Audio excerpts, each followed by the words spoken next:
uh, that most people are not orphans risen to high estate by novels, and most people live quite ordinary lives, and many of us bring quite ordinary qualities to our lives. And it's the novelist's job not to pick out the most interesting members and write novels about them, but to figure out what's interesting, what's novel-sized about some of the less promising and dare I say it, more typical members. And I think one of the remarkable things about Washington Square is the implication that if a great novel can be written with Katherine Sloper at its center, a great novel can be written about anybody at all. I think that is what it's saying. But I also wonder, is James valorizing Katherine Sloper in a way? Do we think that he's trying to make the case that the way that Katherine Sloper chooses to live in the end, her rejection of Morris, is the better way? Do you feel that at the end of the novel? You know, is it better that? This is something that I don't know, probably 17 or 18 James geeks actually argue about, and the rest of the world goes on about its other business. But this is a big question among those, you know, these odd members of the population, myself included, who actually ponder was it a good thing or a bad thing that Dr. Sloper chased Morris Townsend away? And I personally feel that one of the great things about Washington Square, and another one of James's really revolutionary contributions,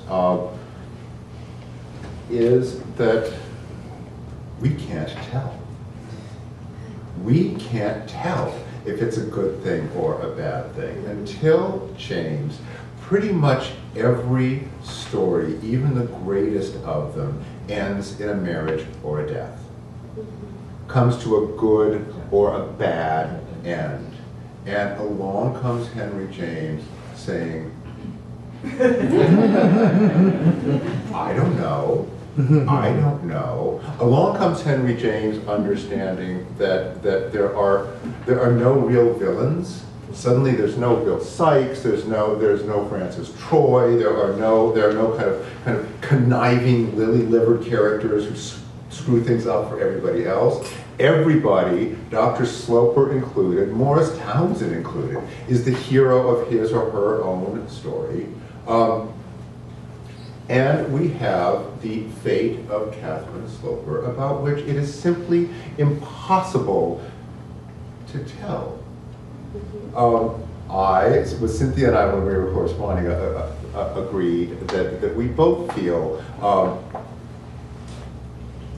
it would have been better if she had been allowed to marry Morris Townsend. He was clearly after her for her money. I don't think anyone doubts that. But there wasn't a sense that he seemed to have some regard for her, and he would have taken her for a spin or two at the very least. And as Cynthia pointed out, you know, she might have had children. She might have had children. You could certainly argue that a neglectful gadabout husband is better than no husband at all.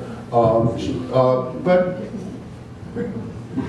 I think, you know, it's equally plausible to imagine that once Morris had the money, that he would so have abused and neglected her as to literally grind her down into nothing. It's quite possible that if she had been allowed to marry Morris Townsend by her father, she would, in all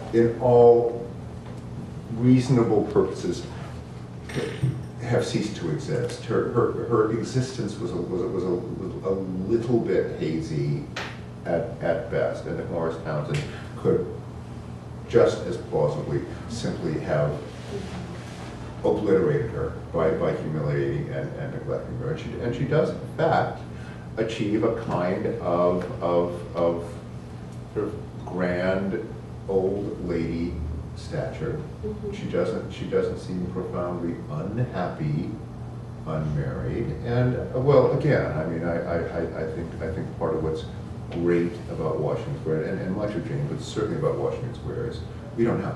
You know, that relates to your idea that you've written about elsewhere of James as a kind of portal between a kind of writing in which writers told stories which resolved and which were about characters in an ultimately knowable world, as opposed to the writers who came after James, who were talking about and placing their characters in a fragmented universe, Yeah. an unknowable universe. Could you talk about that idea a little bit? It's really interesting. Yeah, sure. Well, you know, during James' lifetime and after, the amount of the social upheaval is inconceivable. You know, the Russian Revolution, World War I.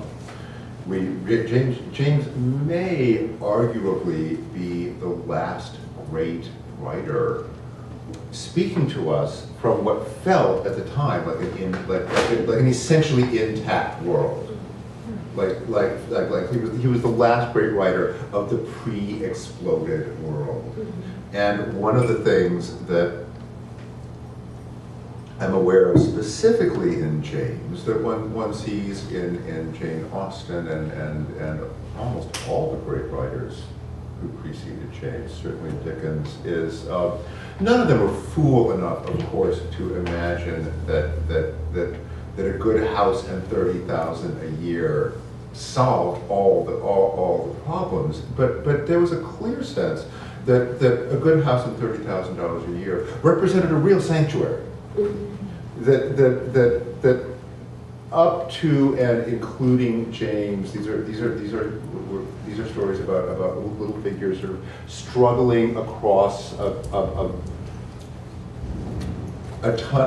tundra haunted by bears toward the shelter of money in a house. Which once you got there, maybe your troubles were just beginning, but there was a real belief in a kind of safety, in the attainability of a level of sort of personal safety and reliable economic prosperity that pretty much vanished after James, and doesn't appear to be coming back anytime soon. Yeah, so many of his characters are, I think you're right, are seeking order. They're seeking order which exists. Which exists. They are actually not once you get to order hardly ever turns out to be what you actually hoped it would be. But order does exist. It's not entirely a delusion on their part that they will be better off once they get up those stairs and through that door. And you don't find that's true at all for people writing now or people writing in the 20th century. Oh no! I mean, I think we start to lose that with the modernists. I think somebody even, holy snob that she was. I don't think even Virginia Woolf believed in the kind of sanctuary that James believed in. Mm-hmm. Although she had some other things in common with James. She did? Well, I think so. I mean, no, I said she did. I didn't hear she did. And what would those be? Yeah. Well, one thing you've talked about a little bit is that, in a way, they're both desexualized or spinsters. Oh, yeah. And they're both, they're both writers on the cusp of moving between something in the past and something new. Yes. Well, I mean, first, I think Woolf clearly sort of came out of James and came out of a lot of herself and all. It's impossible to trace an exact line, but you can really see how James in some way made Virginia Woolf possible. Made it possible to be Virginia Woolf. But yeah, I don't know if I have anything resembling wisdom or insight into this. Maybe we can take this up during the Q&A, but I've noticed that I mean, I think two of the undeniable giants of the literature of the last 150 years, and certainly two of my top 5 writers of all time, were both essentially celibate. James and Woolf, big names in anybody's estimation. James, I think we can take it on good authority, never had sex at all. Woolf tried it exactly twice, once with Leonard and once with Vita Sackville West, and simply found it impossible. It was too much for her. And so we do find, and really, I'm not taking this as some kind of satisfying punchline. I'm kind of to provide that. We do find ourselves inheritors of an incredibly rich